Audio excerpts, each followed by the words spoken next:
याचा महत्वाचा आहे. लोककलेचे प्रस्ताव आपले पाठवलेले आहेत. खेळाडूंसाठी वाढीव गुणांचे सुद्धा आपल्याकडे ज्यांना आहे त्यांनी संपर्क साधा सरांशी आणि त्याप्रमाणे मार्क तुम्हाला मिळतील. किती मार्क आहेत ते सुद्धा सांगितले आहे. महत्वाचं एकच आहे की यात तुम्हाला फक्त चांगली आणि सुरू केलेल्या कॉफी मुक्त परीक्षा अभियान त्या अंतर्गत आपण विद्यार्थी पालक आणि शिक्षक असा प्रबोधन वर्ग आहे. आणि या निमित्तानं आज उपस्थित असणारे आपल्या संस्थेचे सहकार्य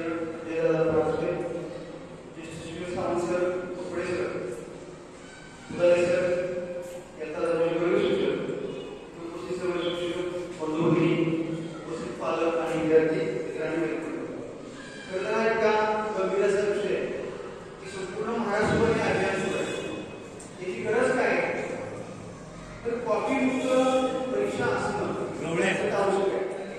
की कुठल्या अपराधाला काय शिक्षा आहे. आता सरांनी सांगितलं की इन्व्हेस्टिगेशन केलं जातं. इन्व्हेस्टिगेशन म्हणजे काय, तुम्हाला परीक्षेला प्रतिबंध केलं जातं. मग तो 1 वर्षाचा असतो, 2 वर्ष असतो, 3 वर्ष परीक्षेला तुमच्या गुन्ह्याचा काय किती तीव्रता आहे बघून तुम्हाला ती शिक्षा केली जाते. तर त्यासाठी आपण सावधगिरी बाळगायची की कुठल्याही प्रकारे कुठल्याही गैरप्रकारामध्ये आपण अडकता कामा नये. इव्हन तुम्ही कुणाला सपोर्टही करायचा तुमच्या काय गैरवार करत असेल तर त्यापासून बाजूला घ्यायचा प्रयत्न करा. तुम्ही त्याला सपोर्ट नाही करायचा. कुणाला मी फेब्रुवारी 2025च्या इयत्ता 10वी परीक्षेस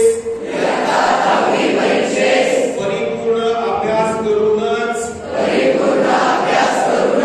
सामोरे जाईल. मी उत्तीर्ण होण्यासाठी परीक्षेत कोणत्याही गैरमार्गाचा